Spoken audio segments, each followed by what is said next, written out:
C'est un vrai cadeau de se connaître.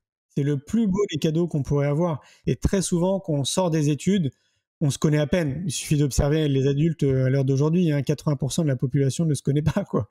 Ou en tout cas, est passée à côté d'elle-même. Julien Perron est le réalisateur du documentaire C'est quoi le bonheur pour vous ? Depuis enfant, il se pose beaucoup de questions sur lui, la vie et le bonheur. Dans la première partie de cet épisode, beaucoup de questions plongeront dans le parcours de vie de Julien. Vous découvrirez ainsi comment d'enfant dyslexique se sentant à l'écart, il a réussi à reprendre confiance en lui grâce aux arts martiaux, ou encore comment les 6 mois qu'il a passés à la rue l'ont enrichi. Dans la seconde partie de notre épisode, Julien nous donne des conseils concrets qu'il a intégrés dans sa vie quotidienne pour nourrir et enrichir son niveau de bonheur. Je vous souhaite une très bonne écoute et n'hésitez pas à vous abonner.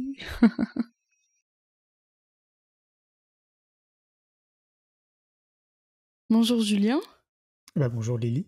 Ravie de te retrouver aujourd'hui pour un épisode autour du bonheur, autour de ton parcours, autour de ton cheminement, de ta quête intérieure, de qui tu es et de toutes les thématiques que tu as pu aborder depuis quelques années autour du bonheur. Donc j'ai passé, ce que je te disais juste avant qu'on enregistre, j'ai passé la journée avec toi hier à lire ton livre, à découvrir les nombreuses pratiques que tu partages autour du bonheur, ou en tout cas pour être dans un état de bonheur. Un mot que j'ai retenu, c'est que tu as dit que le bonheur ne se trouve pas, il se crée. Donc aujourd'hui, dans cet épisode, l'intention, c'est d'essayer de trouver et d'expliquer comment est-ce qu'on peut créer son bonheur.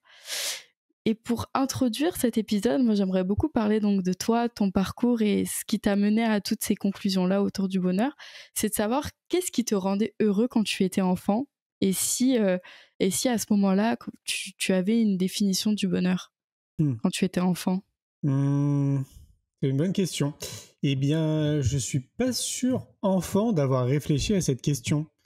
J'ai pas l'impression. En tout cas, ce qui me vient à l'esprit, c'est que, et c'est ce qui continue de m'habiter, j'ai envie de dire, c'est que je me sentais vraiment bien et donc du coup heureux en pleine nature.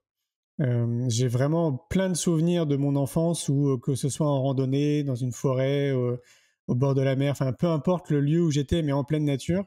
Vraiment un sentiment profond de me sentir super bien, d'être un peu comme à ma place, tu sais, dans tous ces éléments. Ouais, c'est ce qui me vient, mais je réfléchissais pas à la question du bonheur. Au contraire, pour moi, c'était compliqué quand même à mon enfance. Enfin, compliqué, faut le mettre entre guillemets, compliqué dans la mesure où je suis dyslexique, dysorthographique, et j'ai appris il y a pas si longtemps que ça fait même pas une semaine que je suis HPI aussi apparemment. Okay. Et donc du coup, c'était un peu compliqué, on va dire, à l'école. Parce que moi, je suis né en 78, et donc à l'époque, je pense que les enseignants, les professionnels de l'enfance n'étaient pas équipés, pas formés pour accompagner les enfants un peu différents. On entend par dyslexique et dysorthographique, à mon sens, c'est juste qu'on utilise notre cerveau de manière différente. C'est pas une pathologie, c'est pas une tare pour la société. C'est juste qu'on on a une réflexion qui est différente, une créativité qui est différente. Enfin, tout est différent. Et donc, ils n'étaient pas formés pour ça. Ce qui veut dire que quand je dis difficile, c'est que assez tôt, j'ai pas eu confiance en moi. J'avais l'impression d'être nul, que je servirais à rien en fait dans notre société. Enfin, vraiment. À ce niveau-là, c'était quand même pas très rigolo, quoi. Mais en parallèle de ça, j'ai repris confiance en moi en découvrant du kung-fu grâce à mon frère, et je vais en faire pendant 14 ans à l'époque. Ça va m'amener à être champion de France et d'Île-de-France en 99. Et donc pendant toute cette période-là où j'étais encore aussi à l'école, c'est venu équilibrer cette perte de confiance que j'avais, où j'avais l'impression vraiment d'être un bon à rien et d'être nul, avec là quelque chose dans lequel en fait j'étais bon et dans lequel j'excellais potentiellement. Et donc du coup, ça a équilibré un peu les choses dans ma tête. Après, l'autre point qui me vient à l'esprit, c'est que j'ai eu de la chance, je pense. Moi, mes parents ont divorcé assez tôt, j'avais l'âge de 6 ans. Et c'est plutôt ma mère, on va dire, qui nous a élevés avec mon frère. Et je dis que j'ai eu cette chance parce que j'ai vu qu'avec du recul maintenant, qu'elle m'a apporté quand même beaucoup de confiance et beaucoup de liberté dans ce que j'étais. Et donc, elle m'a laissé vivre quand même beaucoup d'expériences. Je ne sais pas si on aurait assez d'une heure pour raconter toutes mes vies, mais j'ai eu beaucoup de vies. Et donc, elle m'a vraiment laissé vivre en fait ces choses-là, même si dans tout ce que j'ai pu vivre, il y avait des choses qui étaient quand même pas très positives. Elle m'a quand même laissé vivre ces expériences, et donc j'ai goûté entre guillemets une forme de liberté, en tout cas d'avoir là encore quelqu'un qui me fait confiance. Et donc du coup, ça t'apporte une forme de liberté. Et donc ça, c'est un souvenir qui peut participer à, à une définition que j'aurais pu donner quand j'étais petit, si j'en avais une, d'être heureux, tu sais, d'être dans du bonheur parce que je me sentais libre quand même. Et ça, Ok. voilà, c'est quelque chose aussi pareil qui m'habite encore à l'heure d'aujourd'hui. La liberté, c'est quelque chose de très important. Ouais. Ouais, t'as pas philosophé finalement sur cette question du bonheur. Néanmoins, à ce jour, tu te dis, bah, en fait, quand j'étais dans ces moments-là, par exemple, quand ma mère me faisait confiance et qu'elle me laissait libre de faire mes choix, mes expériences, ou quand j'étais en pleine nature, bah, ça peut s'assimiler à ce qu'aujourd'hui je définis comme étant le bonheur pour moi. Alors non, parce que maintenant j'ai une définition du bonheur. Ok. en, en étant devenu adulte avec les années, oui, maintenant j'ai une définition, mais qui n'a pas évolué. En fait, c'est une définition qui date d'il y a un petit moment. C'est le jour d'ailleurs où je me suis posé cette question. Ça remonte à 2003. 2003, c'est la période où je crée mon entreprise. Et donc là, je suis dans une chambre de bonne de 10 mètres carrés au 6e étage, sans ascenseur à Paris. J'ai pas d'argent. Je sors d'une période de ma vie où j'étais SDF pendant 6 mois à Paris en plein hiver. J'ai pas de diplôme, comme je te le dis, je suis dyslexique, HPI, etc. Enfin, j'ai pas les cartes entre les mains pour créer une entreprise. Mais par contre, peut-être qu'on en parlera, j'ai une vraie connaissance de moi parce que j'ai commencé très tôt ce chemin de la connaissance de soi vers l'âge de 10 ans, me dit ma mère. Et donc c'est pour ça, entre autres, que j'ai créé mon entreprise parce que je sentais qu'il fallait que j'apporte ce que je suis pour l'humanité, pour la planète, que je me sente utile en fait à quelque chose. Et donc, dans Ok. tout ça, bah, je me suis posé des questions avant de créer mon entreprise. Et une question que je me suis posée parmi plein d'autres, c'est quoi mes besoins? De quoi moi j'ai besoin dans ma vie de tous les jours pour être heureux? Et c'est un peu répondre à la question, c'est quoi le bonheur en réalité pour moi? Hmm. Et moi, mes besoins, ils n'ont pas évolué avec le temps. C'est des besoins, je pense, assez fondamentaux qui concernent tous les humains. Moi, j'aime bien manger, par exemple. C'est quelque chose qui est assez important pour moi, mais faut comprendre pas manger dans le sens où j'ai tout le temps faim. C'est que j'aime bien cuisiner des plats qui m'apportent de l'énergie, de la vitalité, avec des jolies couleurs, tu vois, que ça soit beau. Voilà, c'est un côté un peu épicurien, qu'on va dire, de manière un peu Ouais. plus large. La nature, comme je te le disais, c'est un de mes réservoirs qui est très important et qui répond à des besoins importants pour moi. Le voyage, l'amour, l'amitié, être dans la découverte. Donc, c'est-à-dire que j'ai une soif de curiosité qui est quand même assez intense et donc j'ai besoin de découvrir des choses et de rencontrer de nouvelles personnes et de découvrir de nouvelles destinations, de nouvelles façons de penser. Voilà, en fait, c'est ça, moi, mes besoins globalement. Et j'essaie du mieux que je peux tous les jours de remplir ces réservoirs d'énergie qui me permettent d'être bien, en fait, qui me permettent d'être bien dans ma tête et dans mon corps. Ouais, d'ailleurs, tu partages tout plein de pratiques que tu essayes de mettre dans ton quotidien justement pour cultiver cet état de bonheur. Et j'aimerais bien qu'on l'aborde un petit peu plus tard, mais pour Mm.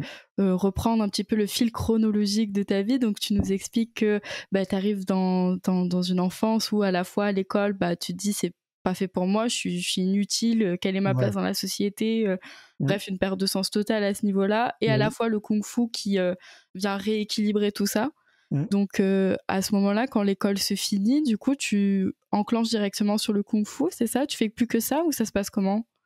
Bah, en fait, je vais quand même aller jusqu'à mon bac. Je vais essayer de passer 2 fois mon bac. À l'époque, ça s'appelait STL, c'est Sciences Techniques Laboratoires. Et je vais me rendre compte au bout de la deuxième fois que bon, bah, je ne dois pas être fait pour les études. Et donc, du coup, je décide de faire une pause et de découvrir le monde professionnel. Et OK.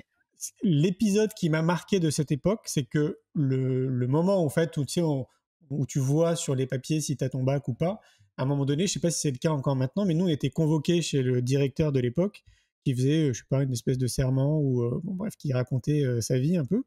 Et donc, je suis convoqué auprès de ce directeur et il a l'intelligence, en fait, de me dire que je ne servirai à rien dans notre société et que je terminerai SDF. Ah oui. Voilà, c'est très intelligent pour un adulte qui s'adresse à un enfant. Bon, pour autant, moi j'avais quand même beaucoup de recul et j'étais détaché par rapport à ça, et fort heureusement, mais je pense que ça pourrait avoir un impact assez important sur beaucoup d'enfants. Mmh. Donc moi je l'ai pris à la rigolade, mais force est de constater, tu vois, que c'est quand même resté dans ma tête euh, Oui. 45 ans Ouais, après, ça t'a marqué. mine de rien. Et donc, quelque part, on va dire que je vais dans ce sens-là, mais moi, je m'étais déjà fait une idée en me disant que bon, bah, il faut que je fasse une pause, quoi. Faut que je découvre autre chose. Donc, je décide de découvrir le monde du travail. Et donc, à cette époque, je vais être facteur, agent de sécurité.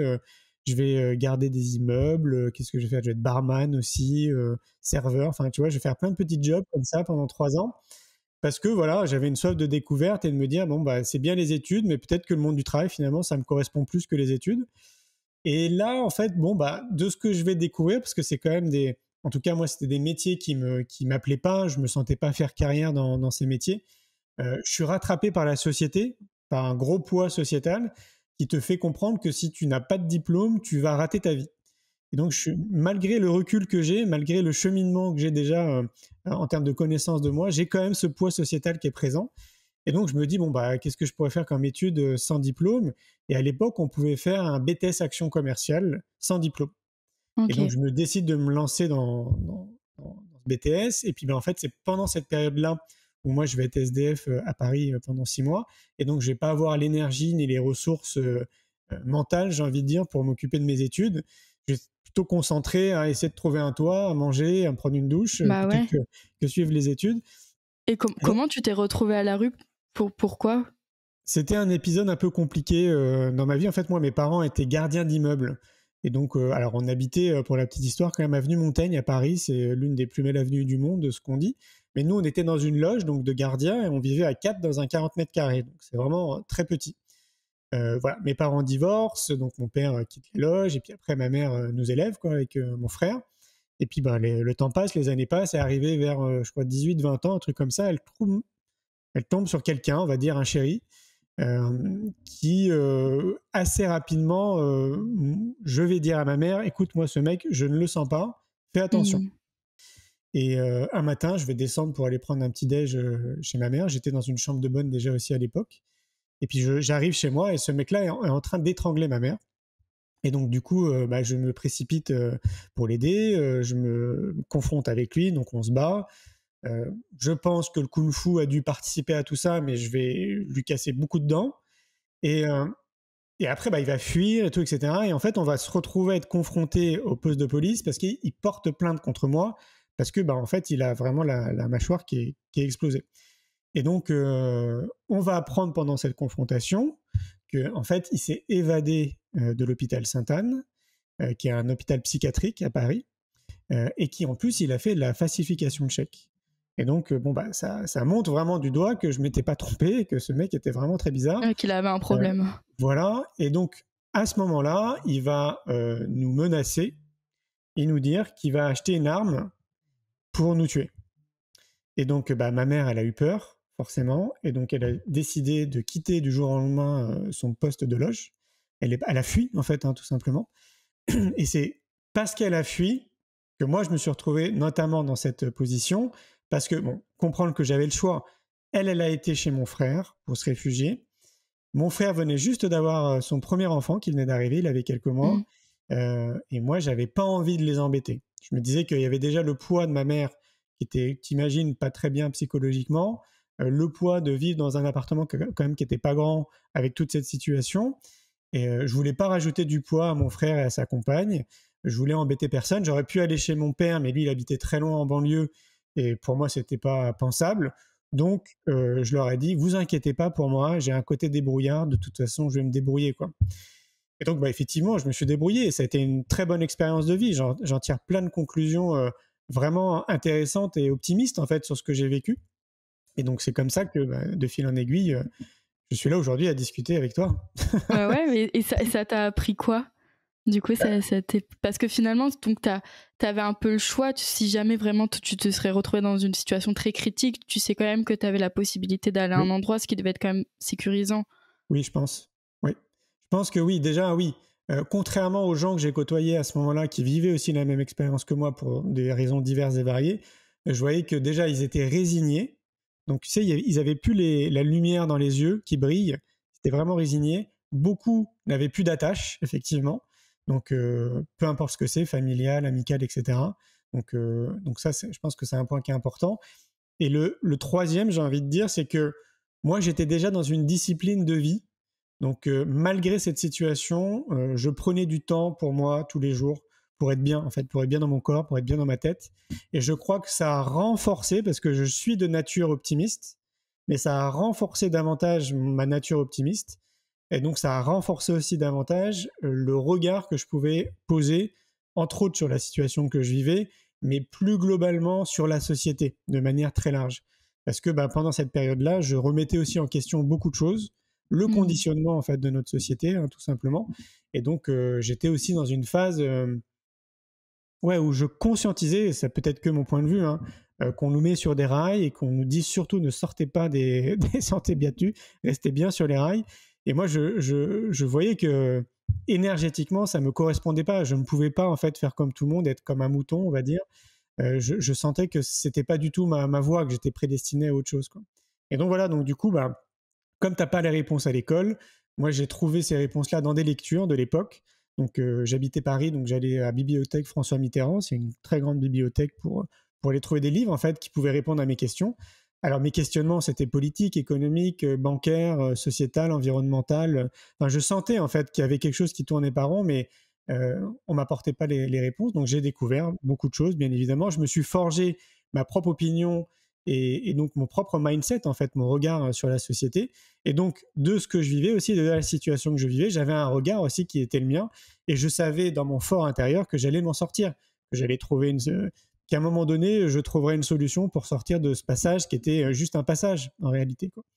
Et qui était très différent des autres. Mais je crois que fondamentalement, ce qui m'aide encore aujourd'hui, qui m'a aidé à l'époque, c'est vraiment d'avoir cette discipline de vie qui me permet, je te dis, d'être bien en fait, d'être vraiment bien dans ma tête et dans mon corps, et qui passe par plein d'éléments dont je parle justement dans ce premier livre. Ouais, donc cette période, elle t'a finalement, donc tu l'as pris comme une expérience, tu t'es dit autant expérimenter ça et apprendre encore plus sur moi, sur comment je peux réagir, etc. Et ça t'a permis de remettre plein de choses en question par rapport à ton conditionnement, par rapport à ce que tu voulais, par rapport à qui t'avais envie d'être finalement dans cette société. Exactement, ouais. Et c'était pas évident parce que, donc je te rappelle, je suis né en 78 et donc de l'époque, là à l'heure d'aujourd'hui, il y a un vrai marché du bien-être, du développement personnel, de la connaissance de soi. Voilà, on parle de ça quand même de plus en plus assez facilement. Il y a des salons du bien-être quasiment dans tous les départements de France. Moi, à l'époque, c'était pas du tout le cas. Et je suis né dans une famille, comme je te le disais, où on parle de tout ça depuis que je suis tout petit. Et donc, parler du yoga, de la méditation, de faire des câlins aux arbres ou ce genre de choses, on pouvait pas en parler. Nous, on allait voir des naturopathes, des iridologues avec ma mère, et donc ça, on pouvait pas en parler non plus. On avait un médecin tradi, quoi, comme tout le monde, un médecin de famille, mais on allait voir aussi ce qu'on appelle cette médecine parallèle, cette médecine douce. Et ça, si on en parlait, on était vite étiqueté quand même de gens un petit peu bizarres, quoi. Ouais, il est désilluminé, quoi. Ouais, c'est ça, ouais. Et donc là, on voit que les choses ont grandement évolué. On est vraiment dans une société qui est beaucoup plus ouverte, en fait, à tous ces sujets. Donc, c'était pas évident de mon époque de pouvoir parler de tout ce que je vivais. Donc, de tout ce déconditionnement que j'étais en train d'opérer, de toutes ces couches que j'étais en train d'enlever, en fait, c'était pas forcément évident d'en parler, à part avec ma mère, qui était et qui reste quelqu'un de très ouverte et avec qui je peux vraiment aborder tout et en toute transparence.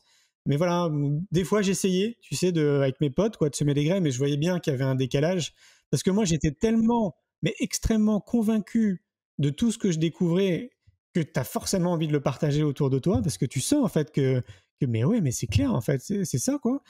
Tu sens après toi-même quand tu testes des choses que ça fonctionne, tu as envie de le dire en fait, tu as envie de prêcher la bonne parole, quoi, en gros. Et en fait, ça marchait pas parce que les gens, en tout cas à cette époque, étaient pas prêts. Mes potes les premiers, même des membres de ma famille étaient pas prêts. Et parfois, ça amenait même des sujets de conversation un peu houleux, tu vois, tellement c'était, ça venait les secouer en fait dans leur mindset, tout simplement. Et donc voilà, après j'ai arrêté, je me suis dit que ça servait à rien d'essayer de convaincre les gens, même si c'était pas mon intention. Moi j'étais juste convaincu de ce que je vivais, donc pour moi c'était une réalité. J'ai appris avec le temps que c'était pas utile en fait de mettre autant d'énergie, que les gens étaient pas prêts, que chacun son chemin, et ça arrive à un moment donné ou pas sur le chemin de quelqu'un, quoi. Ouais. Et à cette période-là, toi, quel a été ton plus gros enseignement? Il y en a eu beaucoup, hein. Il y en a eu beaucoup. Déjà cette discipline, finalement, Oui, alors tu t'es déjà, dit, ouais. c'est vraiment quelque chose de bon pour moi, il faut que je le garde, je pense. Ouais, complètement. Il y a eu plusieurs, on va dire, gros déclics. Premier déclic, très jeune, à l'âge de 10 ans. À 10 ans, je pars dans une famille d'accueil aux États-Unis, à Milwaukee. Donc, on est toute une classe à partir comme ça, chacun dans une famille d'accueil, pour vivre une expérience sur place, scolaire notamment. Donc, on transpose notre école qui est en France et on continue les études quelque part là-bas aux États-Unis dans une école américaine. Et pour moi, ça a été une révélation parce que je me suis senti vraiment très à l'aise. Déjà, parce que j'apprenais des choses, mais de manière ludique et joyeuse, contrairement à ce que je vivais sur les bancs de l'école, où pour moi c'était compliqué et j'ai l'impression d'être nul. Euh, je, j'ai senti, et c'est pour ça que c'était un déclic, que ça allait probablement être ma vie, parce que j'adorais en fait découvrir, être dans cette curiosité, rencontrer des gens. Même si je comprenais pas ce que les gens me disaient, j'ai essayé un maximum de comprendre. J'ai écrit des courriers à mes parents en leur disant que je voulais pas rentrer tellement je kiffais en fait cette expérience. J'ai eu ma première chérie, je crois, là-bas aux États-Unis. Et donc, Ouais. ça a été juste génial aussi. J'ai encore cette image où je m'accrochais au bus avant de partir pour rentrer en France, tellement j'étais amoureux, tu vois, de cette chérie que je voulais rester, quoi. Pour moi, c'était une histoire magnifique. Et donc, voilà, je suis revenu en France et je leur ai dit que j'avais envie de continuer à voyager, que pour moi, ça avait été vraiment génial, mais ça, ils l'avaient compris. Donc, ils m'ont expliqué que l'argent ne tombait pas des fenêtres, que Mm. bien sûr, si un jour je pouvais le faire, qui m'encourageait à le faire, mais en attendant, j'étais jeune et j'avais pas d'argent. Donc, je les ai aidés en tant que gardien d'immeuble à distribuer le courrier, à faire le ménage, etc. Et j'ai mis des étrennes de côté. Et après, je suis parti. J'ai fait mon premier voyage seul en mode backpacker. Et depuis, ça c'est complètement intégré dans ma vie. Il y a 6 mois de l'année où je suis tout le temps en déplacement, un petit peu partout, parce que c'est un vrai mode de vie et ça contribue vraiment à mon bien-être. Donc ça, c'est le premier Mm. déclic très important. Le deuxième, c'est en 99, je vais tomber sur un livre à Virgin sur les Champs-Élysées qui s'appelle La prophétie des Andes, qui va être un déclic énorme parce que je suis déjà moi dans cet état d'esprit. Et là, d'un coup, je tombe sur un bouquin en fait qui résume quelque part tout ce que je dis, tout ce que je pense. Et donc je me dis mais mince, c'est génial. En fait, je suis pas tout seul quoi. Il y a des gens qui sont comme moi. Donc ça a été génial. Et puis après, ça a été le kung-fu. Ouais, le kung-fu, ça a été une vraie école de vie. Ça a été un déclic incroyable dans ma vie qui me guide et qui vraiment fait partie totalement de moi. Ça m'a appris beaucoup de choses. Ça a été, comme je le dis, une école de la vie, quoi. C'était une école en parallèle de l'école tradie et ça m'a construit en tant qu'homme à travers beaucoup de choses, des valeurs, une perception de la vie, bien évidemment, une perception de moi, des autres. Ça Ouais. m'a appris la persévérance, l'excellence. Enfin, ça m'a appris vraiment beaucoup, beaucoup de choses.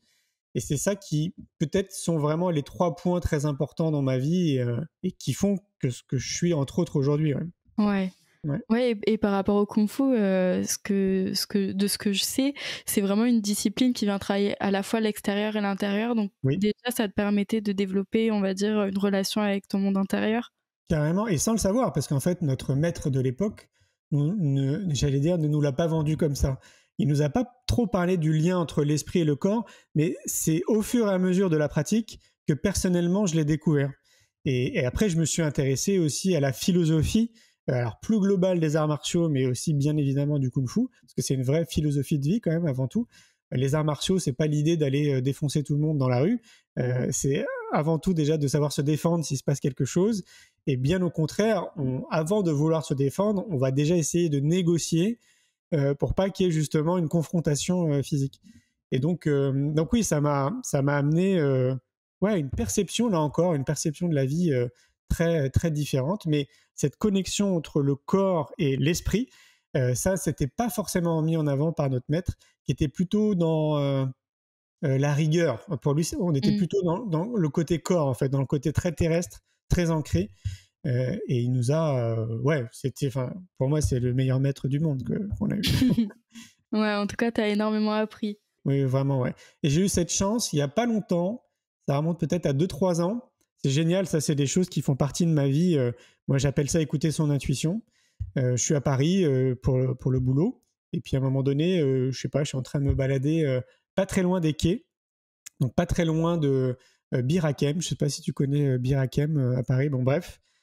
Et je ne sais pas pourquoi, en fait, je me dis, tiens, ça serait marrant de passer dans cette salle où j'ai quand même passé 14 ans de ma vie à Mm. suer. Peut-être qu'elle existe encore, je vais aller voir, quoi. Et j'y suis allé, et en arrivant, en fait, dans cette salle, j'ai vu mon prof qui était encore là, en train de ranger les tapis. Et là, quand je l'ai Ouais. vu derrière la vitre, j'avais des frissons de partout, et j'ai même hésité à toquer à la porte. Et ouais, donc j'ai toqué. Il a mis genre 2 minutes pour venir. En fait, il a plié tous ces tapis, et puis après, il est venu derrière la porte. Il m'a regardé, il m'a dit, mais vous êtes qui? Et je lui ai dit, mais tu me reconnais pas, Jean-Ro, c'est Julien. Et là, tu sais, j'ai vu sa tête se transformer en mode béatitude, je suis trop heureux, plein de joie, les yeux qui pétillent et tout. Donc, il a ouvert la porte. Et donc, voilà, on s'est pris dans les bras. Et j'ai eu cette chance, vraiment, pour moi, c'est une vraie chance de lui dire les yeux dans les yeux que c'est grâce à lui que je suis comme je suis aujourd'hui, quoi. Il m'a vraiment construit. Et alors, tu sais, en tout cas, lui est un peu comme ça. C'est quelqu'un qui est très terre à terre et très homme viril, tu sais. Mais je pense qu'il a une vraie carapace.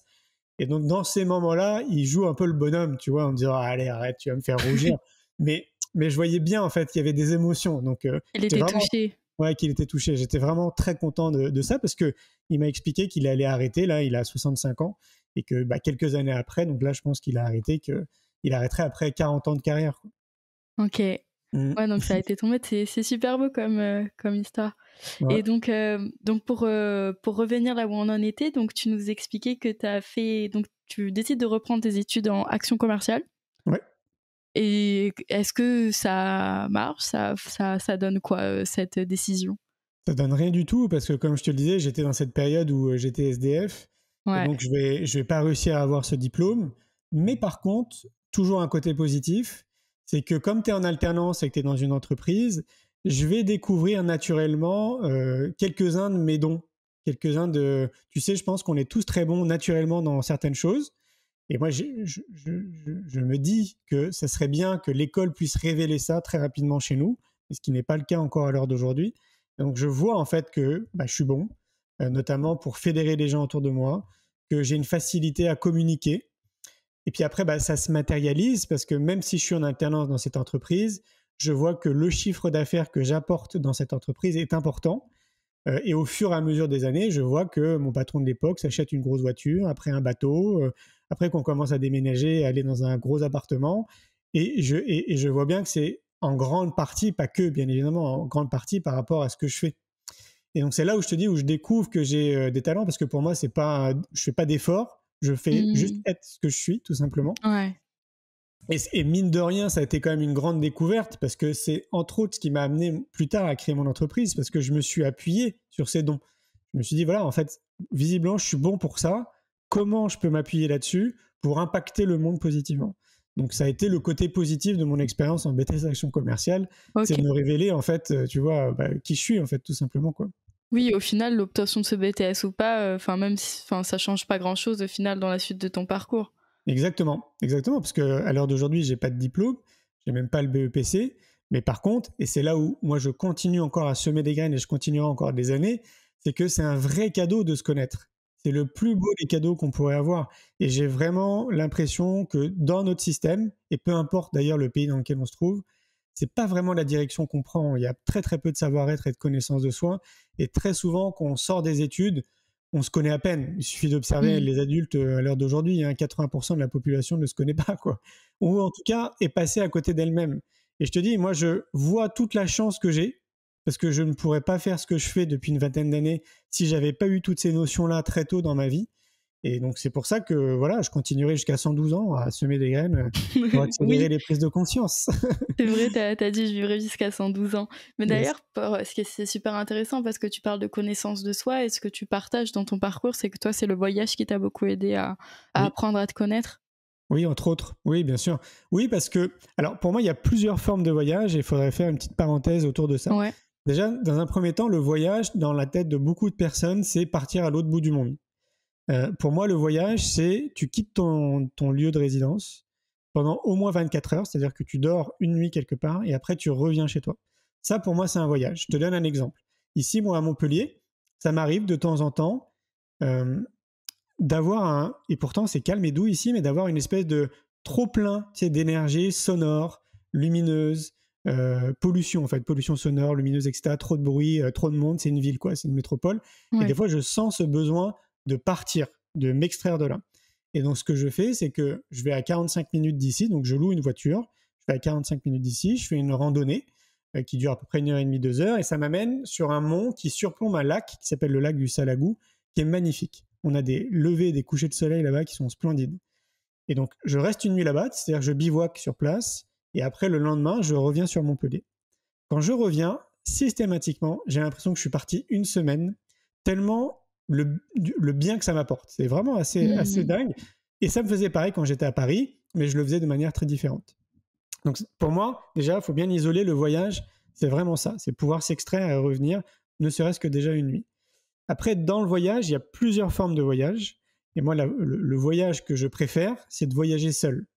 Parce que je trouve que, en tout cas pour moi, mais je pense que c'est valable pour beaucoup de personnes, c'est le meilleur outil en développement personnel. C'est le meilleur outil pour apprendre à te connaître. Et pour apprendre à connaître les gens que tu vas croiser, la planète, l'environnement, enfin tellement de choses. Parce que tu es uniquement et seulement connecté avec toi. Et dans nos vies respectives, on a très peu de temps, en fait, où on passe du temps avec soi. Parce que, tu sais, tout va très vite. Enfin, c'est ce que les gens disent, mais pour moi, c'est un leurre. On peut appuyer sur pause, mais l'impression que ça nous donne, c'est que tout va très vite. Et donc, du coup, c'est un peu métro-boulot, comme on dit. Il faut aller récupérer les enfants, déposer les enfants au judo, par exemple. Enfin, tellement de choses. Après, il faut faire à manger, etc. Donc, Ouais. les gens ont l'impression qu'on ne peut pas mettre sur pause. Mais en fait, c'est possible. Et donc, pour moi, le voyage seul te ramène vraiment profondément à toi. Tu n'as pas le choix, en fait. Tu es connecté à tes pensées, tu es connecté à toi. L'autre voyage, on va dire, c'est de partir avec quelqu'un. Je sais pas, un compagnon, ta compagne, des amis, peu importe qui c'est. Là, c'est aussi intéressant parce que tu es connecté avec la personne avec laquelle tu pars. Et donc, c'est un bon moyen aussi, un bon levier pour apprendre à se connecter parce qu'on est des êtres sociaux. Et donc, forcément, d'apprendre à te connaître dans le lien social, c'est encore mieux comprendre les gens et donc encore mieux comprendre la société. Si tu t'intéresses à ça, bien évidemment, moi, l'aspect psychologique et l'être humain me passionne, donc voilà, ça m'intéresse. Mais c'est vrai que le voyage par excellence seul, c'est le top, quoi. C'est vraiment. Et donc, je continue encore. J'essaye au moins un mois, on va dire, dans l'année où je vais être seul avec moi-même et très souvent en pleine nature, parce que c'est là où je me sens vraiment le mieux. Ouais.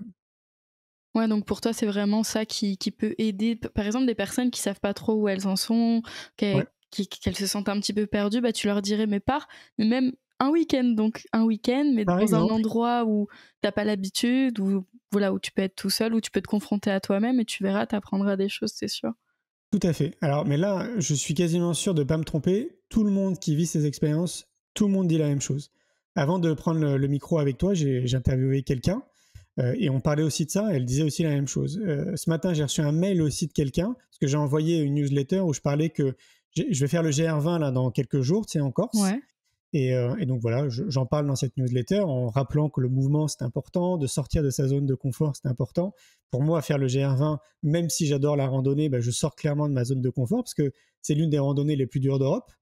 Et tout le monde te le dira. Donc elle me répond à ce mail-là, cette dame-là, en me disant mais c'est génial, ma fille est aussi sur le GR20 et elle a compris aussi comme vous que c'était un merveilleux outil de développement personnel, mais elle l'a pas compris en amont. Elle est en train de le découvrir en vivant l'expérience toute seule là sur le GR20 à 20 ans. Waouh. Ouais. Et donc voilà. Et je te dis, tout le monde qui vit cette expérience une fois, on est tous d'accord, on revient complètement différemment. Alors bon, ça dépend évidemment. Il y a un curseur en fonction de chaque individu, mais tu reviens, t'es pas la même personne quoi qu'il arrive. T'as appris les choses. Et donc oui, je pourrais lui dire ça. Je pourrais lui dire, vas-y, prends un week-end pour toi, pars quelque part, je sais pas, une destination qui te met en joie, qui t'inspire, seul avec toi-même. Ça pourrait être un point de départ, mais pas que. Il y a beaucoup, beaucoup de choses. C'est tout le temps multifactoriel. Hein. Et pour toi, le voyage, pour revenir, refaire le pont, refaire le lien avec le sujet du bonheur, pour toi, le voyage, ça t'a appris des choses sur le bonheur aussi, sur ta compréhension du bonheur, ou en tout cas, est-ce que ça vient juste apporter du bonheur dans ta vie, en fait? Quelque part, oui, ça a quand même ça a répondu à un vrai questionnement parce que j'ai réalisé un film qui s'appelle C'est quoi le bonheur pour vous? Et pendant 4 ans, j'ai été dans 25 pays et j'ai posé la question à 1500 personnes, c'est quoi le bonheur pour vous? Donc forcément, ça a nourri mes réflexions autour du bonheur, autour de la connaissance de soi, enfin de plein de sujets. Parce que quand tu réfléchis à cette question, et j'invite les gens à se poser vraiment la question, tu te rends compte que c'est vraiment quelque chose qui englobe, c'est énorme en fait, c'est une question qui est très profonde, c'est pas une question basique, c'est une vraie question philosophique. Et donc bien évidemment, en fonction des gens que j'interviewais, il y avait des sujets auxquels moi j'avais pas pensé, qui venaient comme ça sur la table, mais qui étaient intimement liés au bonheur. Et donc que ça m'a apporté dans mes réflexions, et je vais essayer de dire ça sans paraître égocentrique. Ce qu'il faut se rappeler, c'est que j'ai commencé tôt à cheminer vers moi, donc vers l'âge de 10 ans. Donc assez tôt, j'ai commencé à comprendre beaucoup de choses et je continue, bien évidemment, c'est une formation continue. mais au moment où j'étais en train d'interviewer des gens comme ça sur la planète et que j'allais rencontrer des personnes qui sont spécialisées en fait dans ces domaines, qui ont passé 30 ans, 40 ans, des scientifiques, des chercheurs, des maîtres spirituels, vraiment des gens qui ont passé toute leur vie, tu vois, parfois à étudier en fait cette notion-là, ou ne serait-ce que de se connaître. Pour moi, ce qui a été révélateur et assez interpellant, c'est que dans nos conversations, je me rendais compte que finalement, j'apportais aussi beaucoup à ces personnes, qui étaient, avant que j'aille les voir, dans ma tête des experts. Et donc, ça m'a conforté en fait davantage sur ce que je pense, sur ce que je dis, sur ce que j'essaye de faire en fait dans mes activités, de semer les graines et d'inspirer les gens, d'une connaissance qui ne m'appartient pas. Et c'est pas évident de trouver les bons mots. Je sais pas, à part si on croit le fait qu'on puisse se réincarner, aux réincarnations. Très tôt, ma mère m'a dit tout ça, hein, j'invente rien. Je sais pas, il y a une connaissance en fait qui est présente et donc du coup qui m'aide et qui m'accompagne. Et donc quand j'ai rencontré ces gens-là, je leur ai appris aussi beaucoup de choses et parfois même je les ai aidés en fait sur leur propre trajectoire de vie. Et donc du coup, ça m'a conforté en fait ce que moi je ressens, qui est pas évident à mettre des mots dessus. Ce que ma mère en fait pouvait me dire, qui était très étonnée des réflexions que j'avais quand j'étais gamin, des sujets de conversation, des choses que je pouvais savoir et que normalement tu sais pas en fait quand tu es si jeune. Ça m'a conforté là-dedans. Pas tant, j'allais dire, dans la notion du bonheur, parce que comme je te l'ai dit, moi, ma façon de percevoir le bonheur, elle a pas évolué, mais plutôt dans la perception plus profonde de ma connaissance. Voilà. Mais voilà, une fois de plus, c'est pas évident, je trouve, de pas paraître. Tu vois, j'ai pas envie que les gens se disent, ah, bah en fait, c'est quoi, c'est Bouddha, Julien Non, pas du tout. Non. Mais ça, en fait, tu t'es rendu compte que le fait de poser ces questions à ces personnes-là, ça leur permettait aussi d'aller plus loin. Oui, exactement. Ouais. Ouais. Plus loin dans leur réflexion. Et parfois, alors ça c'était en off, bien évidemment, dans nos échanges, après, on discutait aussi beaucoup de guider, tu sais, d'être un peu comme un guide. Mais en même temps, ça n'a rien d'étonnant, parce que j'ai toujours été comme ça. Depuis que je suis tout petit, j'ai toujours eu cet élan naturel, en fait, pour aider les gens, pour les accompagner. J'ai toujours eu peut-être les bons mots et la perception de ce qui pouvait les aider. On appelle ça de l'intelligence émotionnelle. C'est ce que j'ai compris bien des années après. Et il se peut que j'ai une forme d'intelligence émotionnelle assez développée, on va dire, et qui me permet de vite capter en fait ce qui est vrai, ce qui est faux et comment sont les gens. Et en fonction de ce qu'ils me disent, de pouvoir des fois, juste une phrase, juste un mot, et que ça peut les aider. Ouais, ça donne une clé de lecture en tout cas c'est ça. Ouais. de la vie et des personnes autour de toi. Ouais. Donc, par rapport au bonheur, pour clôturer sur ça, finir le podcast sur cette partie-là, je voulais savoir, toi, donc tu expliquais que tu avais des routines, tu avais plein de pratiques qui t'aidaient par rapport au bonheur. Quelles sont-elles ? Bon, parce que ce que tu expliques bien dans ton livre, c'est que c'est à chacun de trouver les siennes, parce que ce qui pourrait correspondre à quelqu'un ne correspondra pas du tout à quelqu'un d'autre. Mais le fait d'avoir une personne qui dit « moi, je fais ça, en tout cas, ça me fait du bien, aujourd'hui, je suis heureux », ça peut peut-être inspirer certaines personnes à essayer des choses pour commencer. Je sais Bien déjà sûr. que tu te lèves très tôt le matin. Moi, ça m'a fait bien sourire quand j'ai lu cette partie-là. Parce que toi, tu te lèves pas tôt, c'est ça ? Moi, le matin, c'est dur. C'est dur. Comme beaucoup, hein. Pour beaucoup de personnes, c'est dur. Hein. Oui, alors ça fait partie de cette discipline, effectivement. Alors, pour moi, c'est ce qui est dit dans le premier livre, C'est quoi le bonheur pour vous ? Il y a des fondamentaux. Ces fondamentaux, c'est l'alimentation, par exemple. On est dans une société où on ne nous a pas appris à bien manger.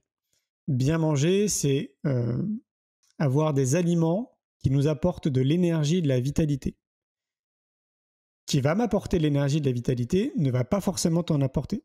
Donc c'est à chacun, un peu comme un chercheur, à trouver vraiment quel type d'alimentation il a besoin dans son quotidien pour être bien. Hippocrate le disait mieux que moi à l'époque, et c'est quand même très ancien, que ton aliment soit ton premier médicament. C'est une vérité.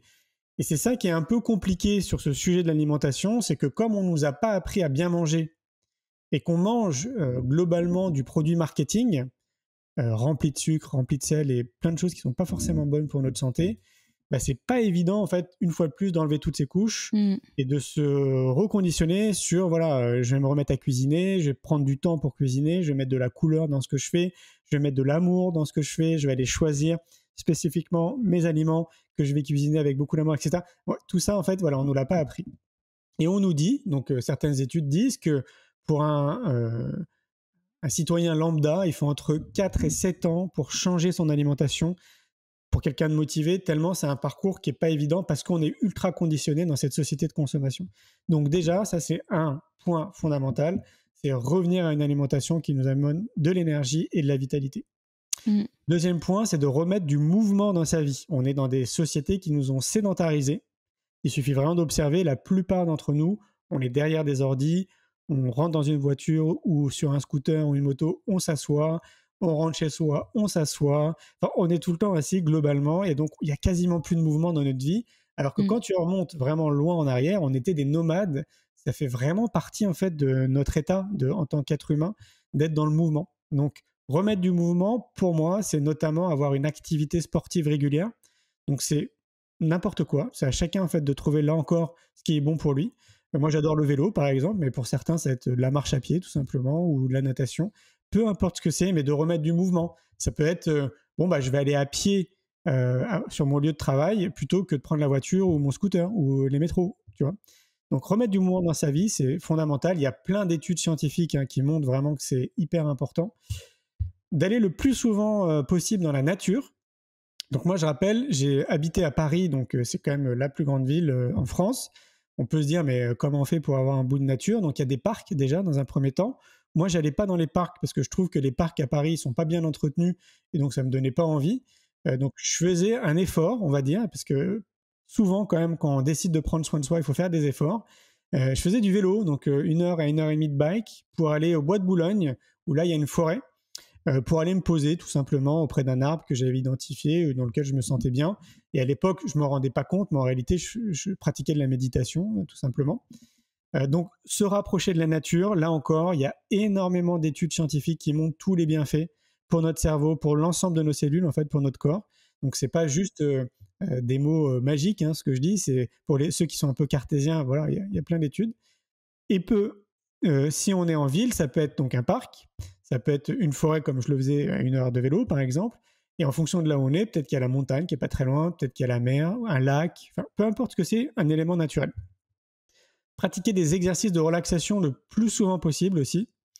On entend par relaxation cohérence cardiaque, sophrologie, se poser sur une chaise par exemple, et puis juste inspirer et expirer tout simplement. 10 minutes par jour. Merci à Mathieu Ricard qui s'est prêté au jeu de mettre des électrodes sur son cerveau et de se laisser en fait mener par des scientifiques pour comprendre les effets aussi de la relaxation sur nous. Et prouver. Il y a 300 études, voire plus d'études scientifiques qui montrent les bienfaits de la relaxation. C'est un vrai cadeau, c'est gratuit, c'est 10 minutes par jour, pas plus, quoi. Donc sur des journées de 24 heures, on peut tous le faire. D'ailleurs, tu partages dans le livre une phrase de si vous n'avez pas le temps de méditer 20 minutes, méditez 40. Oui, c'est ça. Et donc, l'autre point que je voulais évoquer, c'est aussi le sommeil.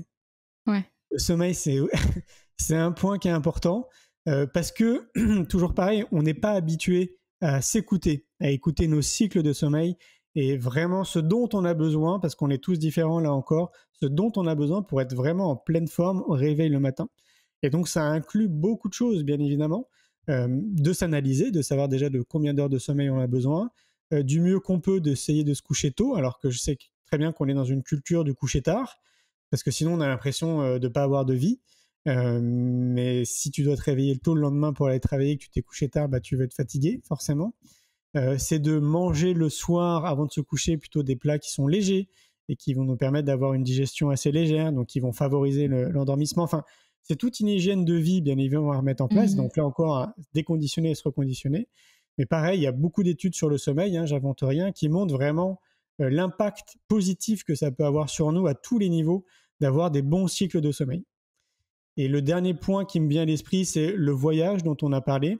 Mais je vais dire plutôt de sortir quand même assez régulièrement de chez soi, de s'extraire de chez soi. Ça peut être juste une nuit, par exemple, pour prendre du recul, notamment. Et généralement, quand on commence à prendre du recul, on commence à se poser des questions philosophiques du style « est-ce que je suis bien ? Est-ce que le job que je fais, est-ce que ça me plaît ?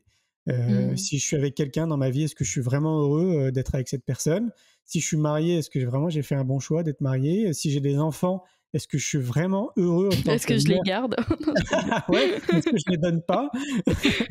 Est-ce que je suis heureux en tant que mère ou père? Enfin, tu vois, c'est vraiment des questions que beaucoup de personnes ne se posent pas en fait dans leur vie de tous les jours, mais qui me semblent être fondamentales pour continuer à cheminer sur notre vie.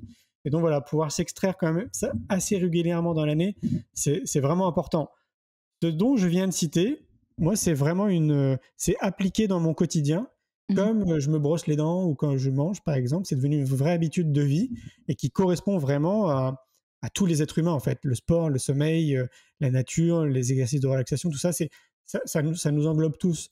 Donc, c'est à chacun de trouver vraiment ce qui est bon pour lui dans tous les points que je viens de citer et de les mettre en pratique du mieux qu'il peut dans sa vie pour justement tendre vers un mieux-être, en fait, pour être tout simplement bien dans sa Mmh. tête et bien dans son corps. Je te laisse imaginer vraiment si tout le monde faisait ça, si tout le monde était assez discipliné vis-à-vis de lui-même pour être bien déjà en priorité avant de vouloir s'occuper des autres, par exemple. Franchement, on serait dans une société complètement différente. Et tout ce que je viens de citer, c'est gratuit. C'est Mmh. juste vraiment de l'implication personnelle. C'est Ouais. une responsabilité citoyenne de prendre soin de soi. Donc ça tient vraiment à chacun. Mmh. Ouais, c'est pour ça que finalement, ce qu'on disait au début, on fait une petite boucle, c'est que le bonheur ne se trouve pas, il se crée. Pourquoi est-ce qu'il se crée? Bah, c'est parce que c'est des habitudes à mettre en place, c'est une hygiène de vie, c'est cette discipline dont tu parlais. Et bon, évidemment, ça va de soi, ça me paraît être du bon sens, mais on peut pas tout changer à la fois. J'imagine que toi, ça a été Non, progressif, peut-être que tu étais conditionné au niveau de l'alimentation et que petit à petit, tu t'es mis à c'est te ça. dire: «Ah mais si j'allais goûter le petit producteur du coin, ah mais il est sympa en fait, Bruno» ou j'en sais rien, tu vois? Exactement, exactement. Donc Et c'est voilà, ça. c'est qui était progressif. Exactement. Ça serait vraiment trop compliqué de vouloir tout changer d'un coup. Ouais. C'est parce que chaque petit pas que tu fais t'emmène justement Mmh. dans la bonne direction, j'ai envie de dire, s'il y a une bonne direction, mais ça t'amène sur ton chemin à toi vraiment. Et c'est vraiment ces petits pas qui conditionnent tout ça. Mais on est tellement conditionné depuis des années et des années et des années que c'est compliqué de déconditionner pardon, de tout en même temps. Donc autant commencer par quelque chose qui nous appelle. Pour certains, peut-être qu'en nous écoutant, ça va dire ah bah tiens, c'est vrai que moi finalement j'aime bien marcher dans la forêt. Bon allez, demain je me promets à moi-même, demain je vais aller marcher 1 heure dans la forêt. Et je Mmh. vais être attentif, tu sais, je vais me positionner un peu comme un chercheur et je vais pas juste y aller parce que Julien il a dit putain apparemment ça a l'air d'être bien. Je vais y aller et je vais voir en fait ce que ça m'apporte. Je vais voir l'état dans lequel je suis avant d'y aller et l'état dans lequel je suis en repartant, psychologique, physique, etc. Et c'est vraiment en se positionnant comme un chercheur pour soi-même qu'au fur et à mesure, on voit en fait ce qui est bon et ce qui est pas bon pour nous et ce qui nous apporte vraiment du bien-être. Ouais. Après, j'imagine non, enfin moi je le vis et en fait la difficulté vraiment c'est cette discipline de se dire de reprendre le sport, de le faire un peu 1 fois, 2 fois, 3 fois, mais le faire tout au long de l'année. Puis Ouais, l'alimentation, manger bien 1 fois, 2 fois, 3 fois, tout au long de l'année. c'est ça. C'est une discipline C'est une monstrueuse. vraie discipline, ouais. C'est ce qu'il y a de plus compliqué pour 80% de la population. Bah ouais. Mais par contre, moi, j'aimerais que les gens conscientisent une chose. Si je fais ces efforts, parce que c'est quand même des efforts, notamment tu le dis, tu vois, par exemple, j'en parle dans mon livre, ça m'arrive encore plein de fois, encore ce week-end. Il y a des fois où j'ai pas envie, j'ai vraiment pas envie. Vraiment, j'ai envie de rester tranquille là, et j'ai pas envie de faire mes exercices de yoga ou d'aller faire 1 heure et demie de vélo. J'ai pas envie. Mais en fait, je le fais. Et je le fais pourquoi? Parce que j'ai appris, bien évidemment, avec le temps, comme je le disais, comme un chercheur, à voir l'état dans lequel je suis avant et après. Et systématiquement, déjà, dans un premier temps, quand je reviens, je suis complètement différent, c'est-à-dire j'ai plus d'énergie, plus de vitalité, plus de créativité, je suis plus connecté à ma partie intuitive, je me sens mieux en fait, c'est comme si j'avais une meilleure énergie. Tu sais, j'imagine un peu comme, je sais pas si tu connais Dragon Ball Z. Je connais, mais je l'ai pas regardé. Ok, bon, pour ceux qui connaissent, pour les boomers comme moi, ils vont comprendre. C'est quand on se transforme un peu en mode Saiyan et qu'on a une superbe énergie, quoi. Et à chaque fois, je conscientise ça. Mais ce que je remarque de plus en plus ces 20 dernières années, c'est que je le fais pour moi, certes, mais en fait, je le fais pour le collectif. C'est pour ça que je parle de responsabilité citoyenne. C'est-à-dire que quand moi, je suis bien, j'impacte les gens aussi autour de moi. Que je le veuille ou non, que je discute avec quelqu'un ou pas, l'énergie que je dégage, ce que je suis en fait, ce que je vibre, a un impact positif. Et c'est là en fait, pour moi, c'est là où ça change tout. C'est qu'on se rend compte que finalement, on est tous interconnectés les uns avec les autres.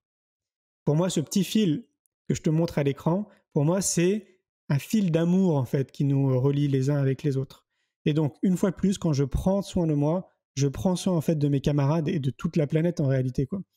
Et ça, c'est pas juste une belle image. Moi, je te dis, je le vis en fait dans ma vie du quotidien parce que j'ai commencé tôt et que du coup, je suis discipliné. Je vois en fait l'impact que ça a de manière sociétale.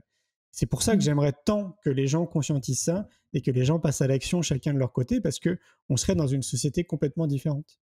Et pour la motivation, tu parles de collectif. Est-ce que s'entourer, embarquer quelqu'un dans le projet de prendre plus soin de soi, que ce soit à travers, est-ce que ça te dit que là, on aille faire les courses ensemble à chaque fois à cet endroit-là ou qu'on reprenne le sport ensemble? Je pense que ça peut aider aussi de s'entourer. Bien sûr. Comme je te le disais, c'est à chacun de trouver vraiment ce qui est bon pour lui. Ouais. Il y a des personnes, elles vont préférer aller faire du sport à deux ou à plusieurs ou en groupe. Il y en a d'autres, ils vont préférer être seuls, par exemple. C'est vraiment à chacun de trouver ce qui est bon pour lui. Moi, je crois bien évidemment au collectif. J'organise des événements, tu sais, j'organise des week-ends immersifs, j'organise des séjours en vélo, yoga, méditation. Donc, j'ai notion en fait du collectif et de ce que ça peut apporter. Le pouvoir du collectif, c'est incroyable en termes de transformation, c'est juste énorme. Mais par contre, ce que je peux observer aussi, c'est que très souvent, les gens se dépassent parce qu'ils sont en collectif. Mais après, repris individuellement, ils n'ont plus cette énergie et ils n'ont plus cette discipline. Il leur faut absolument cette énergie de groupe. Donc, si il ou elle a identifié ça, il faut qu'elle se débrouille du mieux qu'elle peut dans sa vie pour continuer à avancer dans cette énergie de groupe. Tu vois, par exemple, moi, je connais aussi quelqu'un qui est OK avec tout ce que je dis, mais par contre, elle a envie de se marrer. Elle veut rigoler, quoi. Donc, si elle fait du sport, elle veut que ça soit fun et qu'elle se marre. Sinon, en fait, elle voit pas du tout l'intérêt. Si elle fait de la cuisine, elle veut que ça soit cool aussi et que ce soit un moment joyeux. Tu vois, là encore, on est tous différents. C'est vraiment à chacun d'identifier ce qui lui convient le mieux.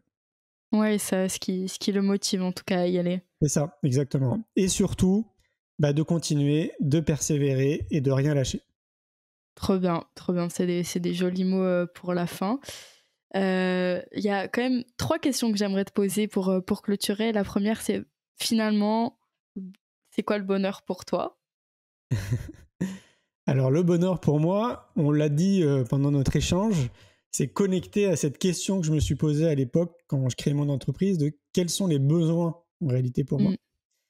Et j'ai pas envie de spoiler mon film C'est quoi le bonheur pour vous, parce qu'on peut le voir maintenant gratuitement sur YouTube. Et à la fin de ce film, je donne ma définition du bonheur, qui est beaucoup plus large que cette notion de besoin. Donc j'invite les gens à regarder le film, parce que déjà ça leur fera du bien. Et s'ils sont curieux, à la fin, je donne ma définition. Mais vraiment intrinsèquement, réfléchir à ses besoins, c'est réfléchir aussi à cette question de c'est quoi en réalité le bonheur pour moi. Ok, bon, il y aura le lien en description pour ceux qui... T'as bien piqué la curiosité. C'est une bonne manière de pousser les gens à y aller le voir. Les 2 dernières, c'est savoir si t'as des livres ou des ressources, toi, qui t'ont aidé tout au long de ton parcours. Donc, t'en as déjà partagé un qui est Le Souffle des Andes. La prophétie des Andes. La prophétie des Andes, j'arrive vraiment pas. Ça fait 2-3 fois qu'on parle de ce film / livre dans le podcast. À chaque fois, j'oublie. J'arrive pas où j'écorche le nom. Donc, bref. Voilà, donc La prophétie des Andes. Est-ce qu'il y a d'autres livres, d'autres ressources, toi, qui t'ont aidé le long de ton parcours? Oui, il y en a beaucoup. D'ailleurs, dans mon premier livre, C'est quoi le bonheur pour vous, En chemin vers soi, il y a toute une bibliographie à la fin du bouquin où je donne tous les livres qui me semblent, enfin en tout cas, c'est pas tous parce qu'il y en a beaucoup plus, mais qui me semblent vraiment des livres de chevet. Alors, ce qui me vient à l'esprit déjà, c'est les 4 accords Toltec de Don Miguel Ruiz, qui pour moi devrait être une bible. La prophétie des Andes, qui est vraiment un livre aussi qui est génial. Le moine qui vendit sa Ferrari aussi, qui est vraiment un livre qui est vraiment top. Le guerrier pacifique, que j'ai adoré aussi. J'aime beaucoup Frédéric Lenoir, donc il a écrit vraiment plein de très bons bouquins. Moi, le livre qui m'a vraiment percuté à l'époque, c'est L'âme du monde, que je trouve vraiment génial. L'art de la simplicité aussi, un très bon livre de Dominique Leroux. Réfléchissez et devenez riche de Napoléon Hill aussi, qui est un très bon livre. Il y en a plein, j'adore les livres de Laurent Gounel aussi, L'homme qui voulait être heureux. Enfin, vraiment, je te dis, à l'époque, il y avait à peine 10 livres en développement personnel dans un rayon à Virgin sur les Champs-Élysées. Maintenant, pour celui qui a envie de lire un bon bouquin en connaissance de soi, il y a des pans entiers dans les librairies pour trouver un bouquin. Vous trouverez sûrement le mien d'ailleurs, mais c'est ouais, je pense que moi, tu sais, je crois beaucoup aux synchronicités, donc je crois pas au hasard. Et souvent, quand on est appelé à lire un livre, en tout cas, moi, ça se produit quand même souvent comme ça. Tu rentres dans une librairie, pouf, tu vas faire tomber un livre, ou pouf, tiens, ta main va se diriger vers un bouquin, et tiens, comme par hasard, ça va être le bon livre. Oui, il va te sauter aux yeux, ou tu vas plus marquer ça. C'est ça. Ouais, mais ce qui est chouette dans les livres que tu as partagés, c'est que c'est beaucoup des romans finalement. Donc il n'y a pas ce côté, il y a un côté vachement immersif parce qu'on rentre dans une histoire qui vient finalement nous apprendre des choses, des leçons ou des initiations. Tout à fait, ouais. Et je pense à Maud Ankawa aussi, une amie, Maud Ankawa, géniale, en fait, Kilomètre Zéro, tout ce qu'elle a fait, super à lire aussi. Vraiment, c'est des chouettes romans aussi. Ouais. Cool, bon bah voilà, je pense que là, il y a de quoi faire si on lit tout ça déjà. Ah oui, c'est clair. Ouais. La dernière question que j'utilise pour clôturer mes épisodes, c'est te demander pour toi, Julien, c'est quoi une terre happy? Ah, une terre happy. Eh bien, c'est toute l'énergie que je mets dans le monde de l'éducation depuis une dizaine d'années. Je pars du principe que tout part de l'éducation et qu'on aurait vraiment tout intérêt à amener le savoir-être et la connaissance de soi le plus tôt possible dans notre société, parce que c'est un vrai projet sociétal. Donc une terre happy, ce serait déjà une terre dans laquelle, dans notre système sociétal, le savoir-être et la connaissance de soi est un élément comme tout et n'importe quoi. C'est-à-dire que c'est logique. Voilà, on est tous en train de prendre soin de soi, de se connaître et tout, etc.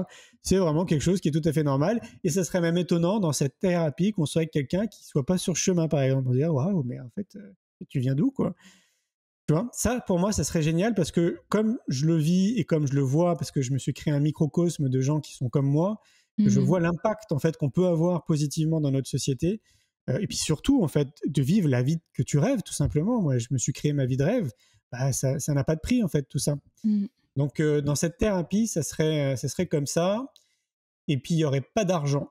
Je pense que l'argent, c'est vraiment quelque chose qui est plus que bloquant, en fait, dans notre société, qui tourne autour de ça. C'est un vrai frein à beaucoup de choses. Ça génère beaucoup de peur, beaucoup de stress. Enfin, c'est assez incroyable. Ça génère des guerres. Enfin, c'est waouh!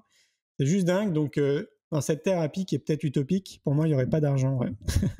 Ah, c'est intéressant la question que tu poses par rapport à l'argent. Est-ce que c'est pas le pouvoir aussi qui peut être dangereux? Bah, c'est lié. Pour moi, l'argent est rattaché au pouvoir. C'est-à-dire qu'il n'y aurait pas de question de pouvoir, je pense, s'il n'y avait pas cette notion d'argent. Tout le monde court après l'argent. Même quand tu fais tes études, en gros, on te dit il faut que tu aies tes diplômes pour que tu aies un job pour gagner de l'argent, pour gagner beaucoup d'argent. Tout le monde est motivé pour gagner beaucoup d'argent. Les guerres, c'est pour récupérer de l'argent. Enfin, tout autour de l'argent. Donc, on s'est déjà amusé avec ma chérie à se poser ce genre de questions, justement. Et moi, ma réponse était ça, ouais. Et je pense que c'est bien si ça amène les gens à réfléchir. Moi, j'ai pas forcément des éléments de réponse par rapport à ça.